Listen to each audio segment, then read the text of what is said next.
Good afternoon बच्चों। Last lecture में हमने the perpendicular distance of a point from a line इस type का एक प्रॉब्लम देखा था। वो प्रॉब्लम नंबर शायद 83 था। तो उसी तरह से 82, 84, उसके बाद 85, 86 ये सारे प्रॉब्लम उसी कैटेगरी के हैं। ये प्रॉब्लम्स तुम लोगों को करके देख लेना है।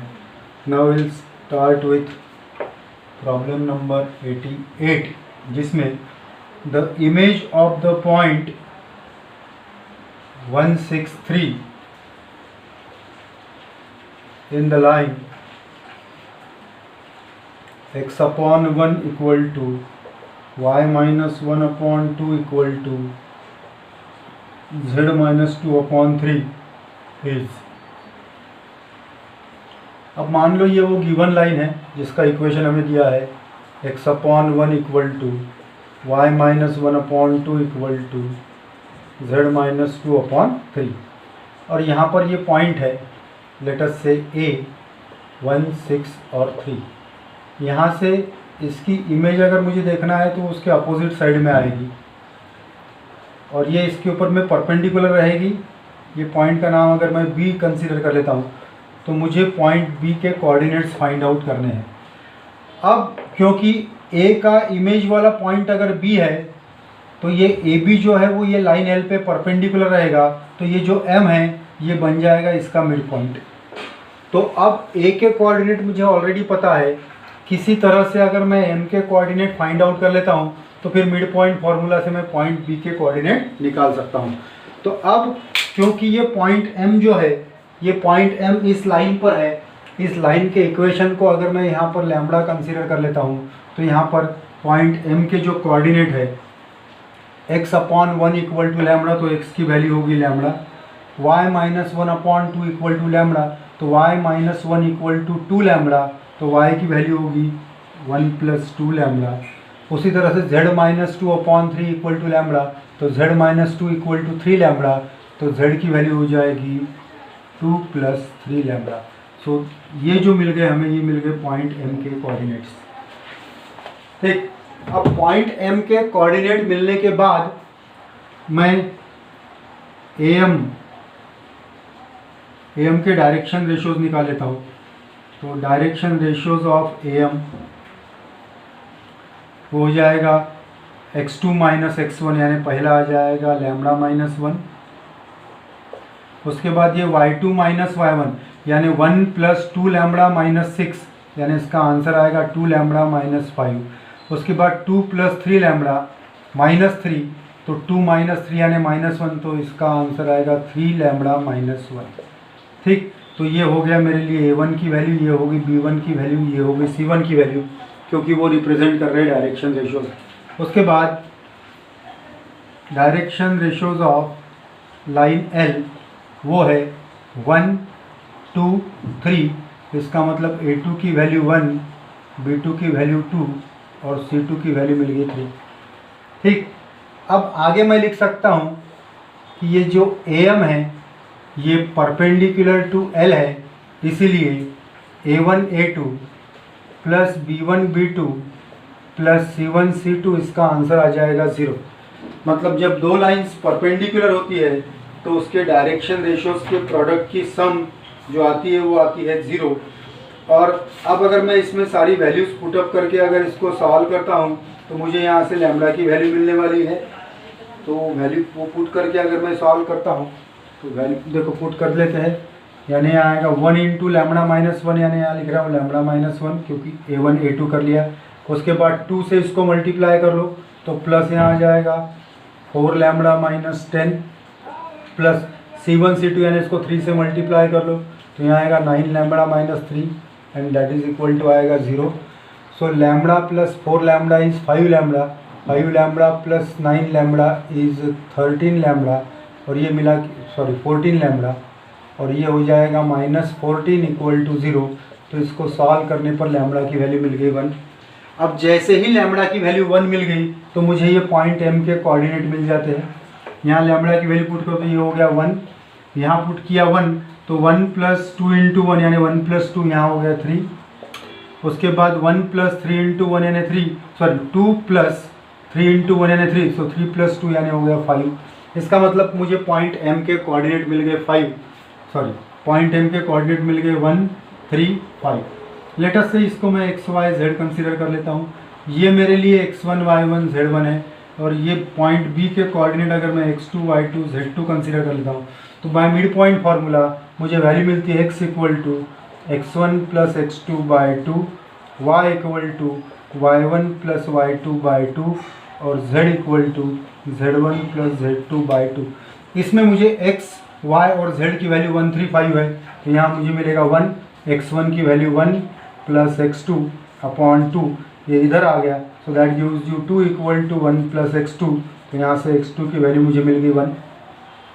उसी तरह से y की वैल्यू 3 है, सो 3 इक्वल टू y1 है 6 प्लस y2 अपॉन 2, ये 2 इधर आके हो जाएगा 2 इंटू 3 यानी 6, सो 6 इक्वल टू 6 प्लस y2, तो उससे y2 की वैल्यू मिल गई 0। एंड उसी तरह से z की वैल्यू है 5 इक्वल टू z1 है 3 प्लस z2 अपॉन 2, तो इधर आके हो गया 10 इक्वल टू 3 प्लस z2, तो z2 की वैल्यू मिल गई 7। तो इस तरह से ये जो पॉइंट है, जो कि पॉइंट A का इमेज पॉइंट था, अब इसके कोऑर्डिनेट्स मुझे मिल गए 1 0 और 7, और ये जो 1 0 7 है ये वहाँ पर ऑप्शन प्रेजेंट है, ऑप्शन नंबर A, इसीलिए इसका आंसर हो जाएगा option number A। Option number A ही इसका आंसर रहेगा। ठीक, तो इस तरह से ये इमेज वाला प्रॉब्लम हम सॉल्व कर सकते हैं। तो क्योंकि ये प्रॉब्लम थोड़ा सा डिफरेंट था, इसलिए मैंने उसको कंप्लीट और पूरा डिटेल में एक्सप्लेन किया। अब अगर ऐसे टाइप का कोई प्रॉब्लम तुमको दिखाई देता है तो वो तुमको सॉल्व करते आ जाना चाहिए।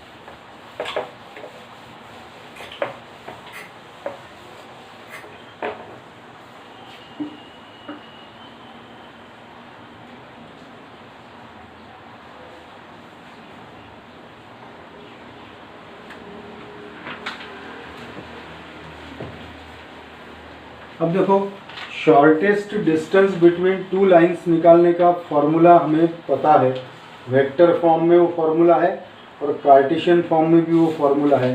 तो वेक्टर फॉर्म में shortest distance between two line निकालने का फॉर्मूला है distance equal to mod of, यहाँ पर आएगा vector b1 cross vector b2 dot vector a2 minus vector a1, और अपॉन में आएगा magnitude of vector b1 cross b2. So this is the formula to find shortest distance between two lines. दो lines के बीच का shortest distance निकालने का ये formula है। ठीक, तो अब अगर मुझे ये फॉर्मूला यूटिलाइज करना है तो इसमें मुझे ये पता होना चाहिए कि कौन से दो लाइंस के बीच का शॉर्टेस्ट डिस्टेंस निकालने का फॉर्मूला है। तो वो लाइन होती है vector r equal to vector a1 plus lambda into vector b1, और दूसरी line vector r equal to vector a2 plus mu into vector b2। ठीक, इसका मतलब यहाँ पर जो vector b1 b2 a1 a2 ये जो है वो लाइन के इक्वेशन से हमें मिल सकते हैं अगर लाइन का इक्वेशन वेक्टर फॉर्म में दिया है। लेकिन अगर लाइन का इक्वेशन हमें कार्टेशियन फॉर्म में दिया है तो पॉइंट से बनेगा वेक्टर a1 और a2 और पैरेलल वेक्टर से बनेगा b1 और b2। तो एक प्रॉब्लम इसी पर बेस्ड है, प्रॉब्लम नंबर 90, जिसमें कि हमें shortest distance between two lines निकालना है। तो वो प्रॉब्लम कुछ इस तरह से है, we have to find the shortest distance between the two lines, जिसमें कि पहली लाइन है x माइनस 3 अपॉन माइनस 1 और x minus 3 upon 3 equal to y minus 8 upon minus 1 equal to z minus 3 upon 1, and दूसरी line है x plus 3 upon minus 3 equal to y plus 7 upon 2 equal to z minus 6 upon 4। ठीक, तो यहाँ हमें line का equation Cartesian form में दिया है, तो इसमें ये जो लाइन के नीचे में जो टर्म्स होती है वो डायरेक्शन रेशोज रिप्रेजेंट करती है। तो अगर ये पहले लाइन की बात करता हूँ तो यहाँ मैं लिख सकता हूँ ये लाइन 1 है और ये लाइन 2 है, तो यहाँ मैं लिख सकता हूँ line 1 pass through point, point के कोऑर्डिनेट हो जाएंगे 3 8 3 and has डायरेक्शन रेशोज 3 -1 1। इसका मतलब वेक्टर A1 की वैल्यू आ गई 3i plus 8j plus 3k और वेक्टर B1 की वैल्यू आ गई 3i माइनस जे प्लस के। उसी तरह से ये दूसरे लाइन के इक्वेशन से मुझे इसको लिखना पड़ेगा पहले x minus of -3 upon -3 equal to y minus of -7 upon 2 equal to z minus 6 upon 4। तो यहाँ पर पॉइंट हो जाएगा -3 -7 6 एंड डायरेक्शन रेशोज हो जाएगी -3 2 -4। इसीलिए वेक्टर A2 की वैल्यू मिलेगी -3i -7j प्लस 6k और वेक्टर B2 की वैल्यू मिलेगी -3i plus 2j minus 4k। अब मेरे पास vector A1 A2 vector B1 B2 ये सारे वेक्टर्स की वैल्यू प्रेजेंट है। तो मैं ये फार्मूला यूज़ करने से पहले B1 क्रॉस B2 निकाल लेता हूँ। तो अब मैं यहाँ पर vector B1 cross vector B2 निकालता हूँ, तो जिसके लिए मुझे डिटर्मिनेंट बनाना पड़ेगा। यहाँ आ जाएगा ij के, उसके बाद आएगा 3 -1 1, उसके बाद आएगा -3 2 -4। इस डिटर्मिनेंट को हम सॉल्व कर लेते हैं। तो i इंटू ब्रैकेट यहाँ आएगा -1 इंटू 4 इज -1 इंटू -4 इज 4 4 -2 यानी 2। तो इसका आंसर आ गया 2i माइनस j यहाँ आएगा -12 और +3 यानी -9 एंड -9 और -j यानी +9j। उसके बाद k और ब्रैकेट में आएगा 6 और ये -3 यानी +3k।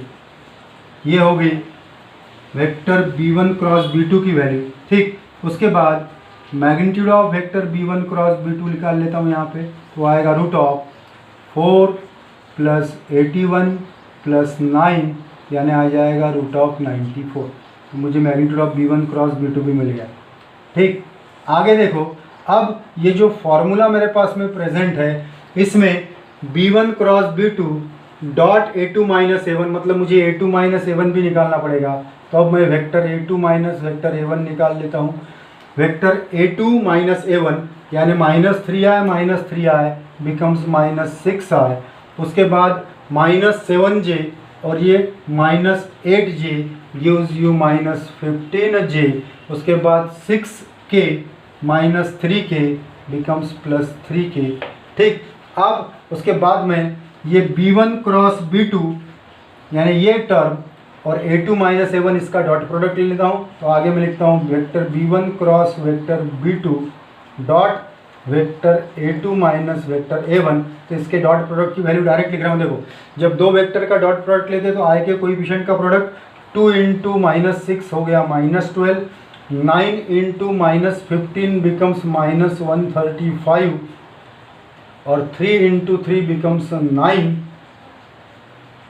तो इसका आंसर आ गया, ये हो गया -3, दोनों मिला के -3, ये हो गया -138। ठीक, और फिर डिस्टेंस का फॉर्मूला हमारे पास ऑलरेडी प्रेजेंट है। वो डिस्टेंस के फॉर्मूले में वैल्यू पुट कर लेता हूँ अभी। तो देखो मुझे आंसर क्या मिल रहा है। डिस्टेंस के फॉर्मूले में डायरेक्ट वैल्यू पुट करते हैं। तो ये टर्म का आंसर आ गया मॉड ऑफ -138 और अपॉन में इसकी वैल्यू आ गई √94। ठीक, और इसको हम अगर आगे सॉल्व कर सकते हैं तो ठीक है, अदरवाइज यही उसका आंसर रहेगा।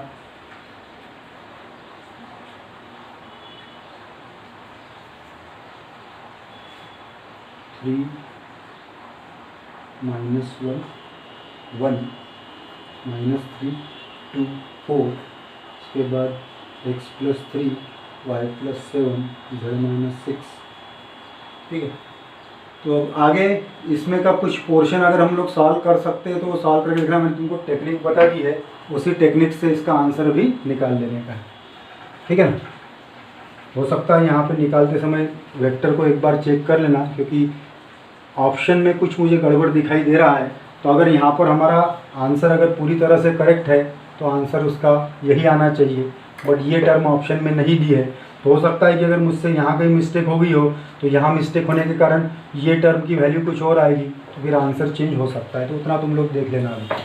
वापस सॉल्व करना इतना बड़ा प्रॉब्लम पॉसिबल नहीं है, बट मेथड ध्यान में रखने का है तुमको, इसी मेथड से सॉल्व करने का है, मेथड पता होना इम्पोर्टेंट है।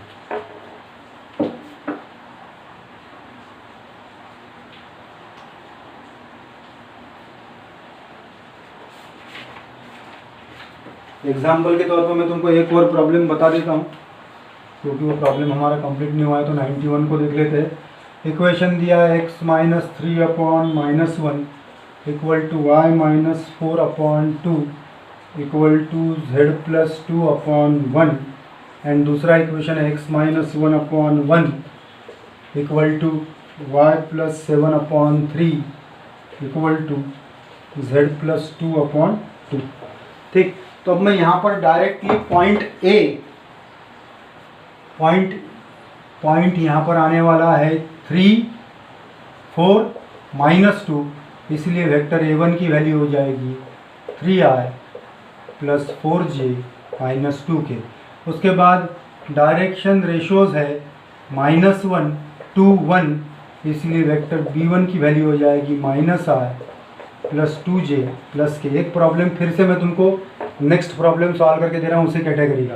उसके बाद यहाँ पर जो पॉइंट है वो आएगा 1, ये माइनस ऑफ -7 लिखेंगे तो -7 हो जाएगा, माइनस ऑफ -2 लिखेंगे तो यहाँ -2 हो जाएगा। तो यहाँ से वेक्टर a2 की वैल्यू मुझे मिलेगी i minus 7j minus 2k। ठीक, और डायरेक्शन रेशोज हमको पता है 1 3 2, तो उससे वेक्टर b2 की वैल्यू मिल जाएगी i plus 3j plus 2k। उसके बाद vector b1 cross vector b2 निकालते हैं, डिटर्मिनेंट का यूज़ करेंगे i j k। उसके बाद -1 2 1, उसके बाद 1 3 2, तो इसका आंसर निकाल लेते हैं। i इंटू ब्रैकेट यहाँ आएगा 4 माइनस 3 यानी 1, सो that gives you i minus j, तो -2 -1 यानी -3 into minus j is plus 3j। उसके बाद k यहाँ आएगा -3 -2 -5, तो इट गिव्स यू -5k। उसके बाद magnitude of b1 cross b2 निकाल लेते हैं, वो आएगा √1 plus 9 plus 25, so that gives you √34। उसके बाद में अब vector a2 minus vector a1 निकाल लेते हैं, तो a2 माइनस a1 करने पर i minus 3i gives you -2i, minus 7j minus 4j gives you -11j, minus 2k और ये प्लस 2k वो कैंसिल हो जाएगा, तो a2 माइनस a1 मिल गया। उसके बाद vector b1 cross b2 dot vector a2 minus vector a1, यानी ये वेक्टर और इसका डॉट प्रोडक्ट लेते हैं, तो 1 इंटू -2 यहाँ आ गया -2, 3 इंटू -11 इज -33, यहाँ k है और यहाँ 0k है तो वो 0 ही रहेगा, सो दैट गिव्स यू -35। ठीक, तो इस तरह से मुझे b1 क्रॉस b2 की वैल्यू भी यहाँ पे मिल गई है। अब अगर मान लो मुझे इसको आगे फर्दर सॉल्व करके इसका आंसर निकालना है, तो मुझे यहाँ पर फॉर्मूला यूज़ करना पड़ेगा।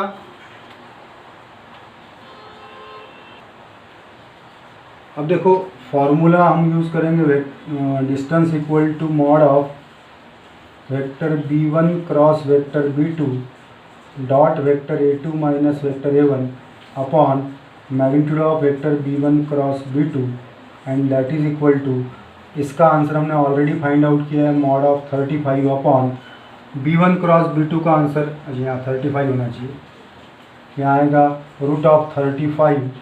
ठीक, तो ये मॉड के बाहर निकलने पर पॉजिटिव हो जाएगा और 35 को मैं √35 का स्क्वायर लिख सकता हूँ और अपॉन में √35, तो ये कैंसिल होके आंसर आएगा इसका √35। ठीक है, तो इस तरह से यहाँ पर तुमको shortest distance between two line का आंसर मिल गया √35, और ये ऑप्शन प्रेजेंट है डी में। तो पहला प्रॉब्लम हमारा कंप्लीट नहीं हुआ था लेकिन मेथड सेम है, तो इसका आंसर बराबर ऑप्शन डी में प्रेजेंट है √35, तो इसलिए इस प्रॉब्लम का ऑप्शन हो जाएगा ऑप्शन नंबर डी। तो अब ये शॉर्टेस्ट डिस्टेंस वाला प्रॉब्लम तुम लोगों को करके देख लेना।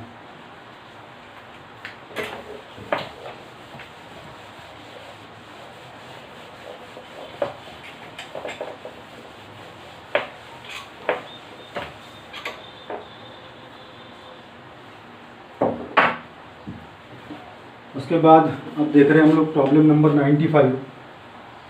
दो लाइन के डायरेक्शन रेशोज दिए गए। Direction ratios of first line है 5 -12 13, ये लाइन L1 के डायरेक्शन रेशोज है, और दूसरे लाइन के डायरेक्शन रेशोज है -3 4 5।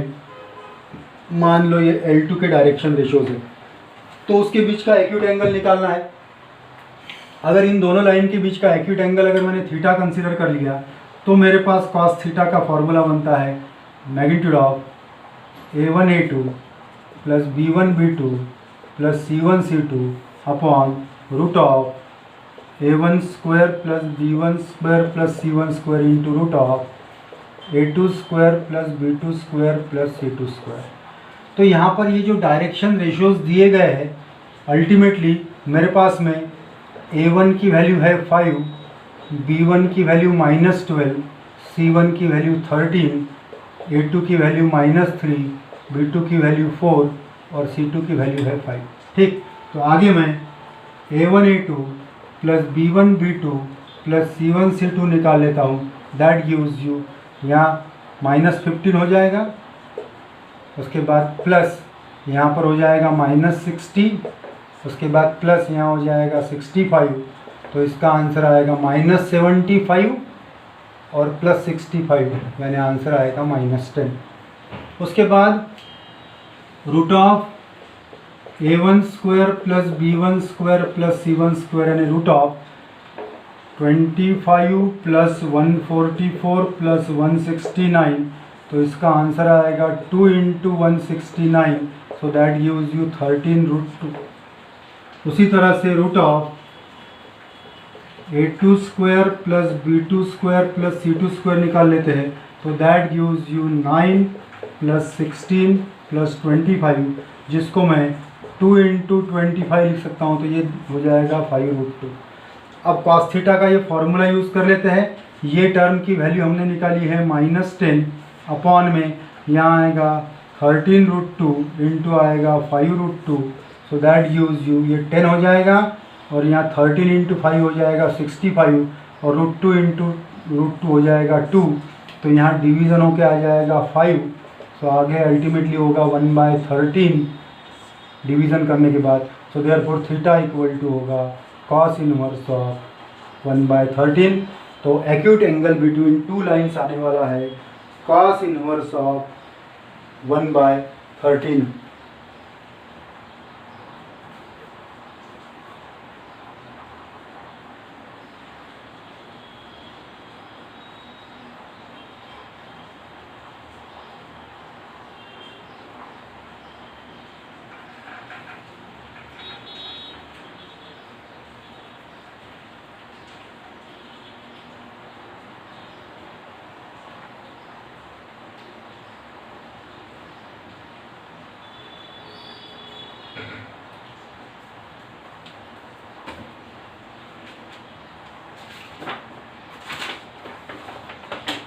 उसके बाद एक और प्रॉब्लम देखते हैं।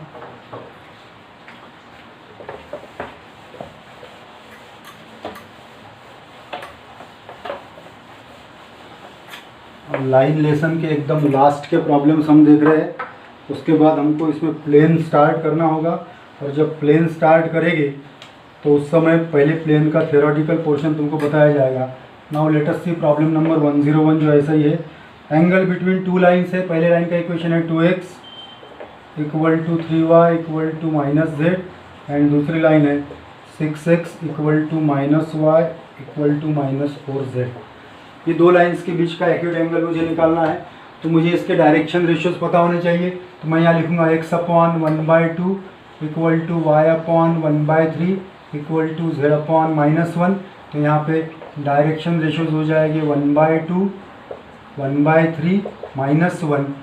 उसके बाद मल्टीप्लाई बाय 6 करने पर मिलेगा 3 2 -6। इसका मतलब A1 की वैल्यू 3, B1 की वैल्यू आ गई 2, C1 की वैल्यू आ गई -6।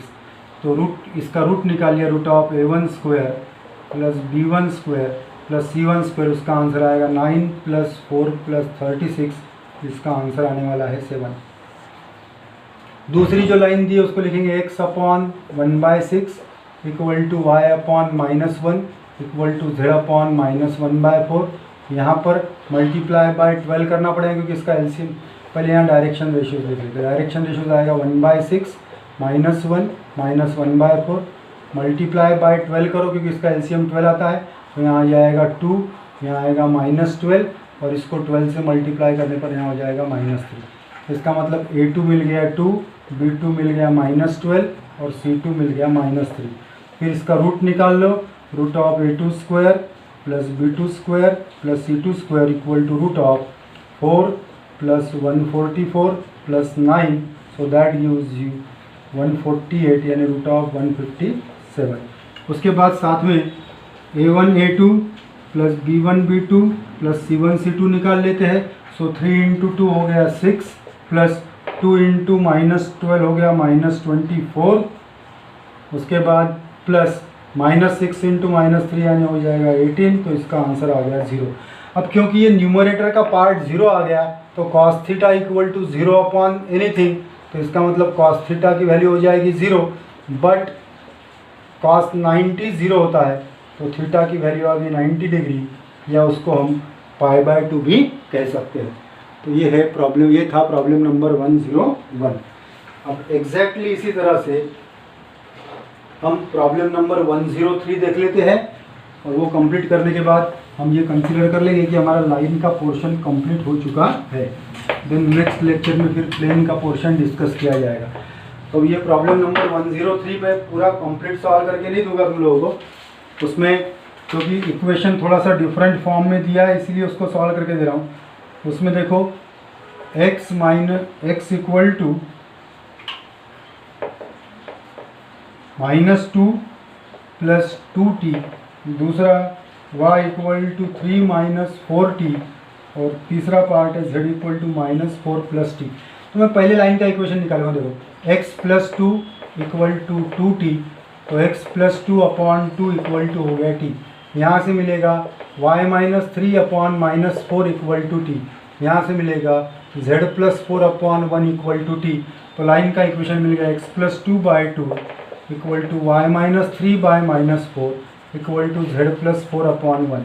इससे मुझे a1 की वैल्यू मिल गई 2, b1 की वैल्यू -4 और c1 की वैल्यू मिल गई 1। आगे का पोर्शन हमने प्रीवियस प्रॉब्लम में सॉल्व किया है तो तुमको वो आ जाना चाहिए। दूसरा जो लाइन का इक्वेशन है वो ये है z equal to -4 plus t, sorry x equal to -2 minus t, so that gives you x plus 2 upon -1 equal to t। दूसरा पार्ट है y equal to 3 plus 2t, तो यहाँ से मिलेगा y minus 3 upon 2 equal to t। और तीसरा part है z equal to -4 plus 3t, इसको इधर लाए तो z plus 4 upon 3 equal to t। तो इस तरह से अब मुझे दूसरे लाइन का भी इक्वेशन यहाँ मिल रहा है, और वो दूसरे लाइन का इक्वेशन है x plus 2 upon -1 equal to y minus 3 upon 2 equal to z plus 4 upon 3, तो जिसमें डायरेक्शन रेशियोज मिलेगा -1 देन 2 एंड देन मिल जाएगा 3। आगे का पार्ट तुम लोगों को पता होना चाहिए। हम जो फॉर्मूला यूज़ करेंगे उसमें a1 a2 plus b1 b2 plus c1 c2 आता है, तो ये वैल्यूज से हम ये टर्म निकाल लेंगे।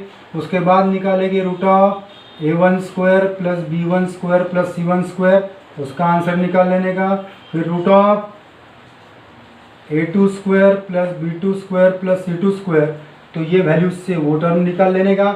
And finally you have to use the formula cos theta equal to mod of a1 a2 plus b1 b2 plus c1 c2 upon root of a1 square plus b1 square plus c1 square into root of a2 square plus b2 square plus c2 square. और इन सारी values को finally यहाँ put up करके तुमको answer निकाल लेने का है। तो cos थीटा का आंसर मिल जाएगा। और अगर कोई स्टैंडर्ड फॉर्म में आंसर मिलता है, जैसे cos थीटा की वैल्यू अगर 1/2 आ गया तो थीटा इक्वल टू 60 डिग्री होगा। और अगर कोई प्रॉपर वैल्यू नहीं मिलती है तो फिर उसका आंसर तुम्हें theta equal to cos inverse के फॉर्म में लिखना है। और यहाँ अगर हम प्रॉब्लम में देखेंगे तो तुमको एक साइन इनवर्स वाला ऑप्शन दिया है वो तो वैसे ही कट हो जाता है, लेकिन 3 आंसर जो है वो कॉस इनवर्स के फॉर्म में दिए है, तो इससे हमको इंडिकेशन मिलता है कि हमको स्टैंडर्ड वैल्यू मिलने वाली नहीं है। So that completes the portion of line. अब नेक्स्ट लेक्चर में हम लोग प्लेन का पहले थ्योरेटिकल पोर्शन डिस्कस करेंगे और फिर प्लेन वाले प्रॉब्लम स्टार्ट करेंगे।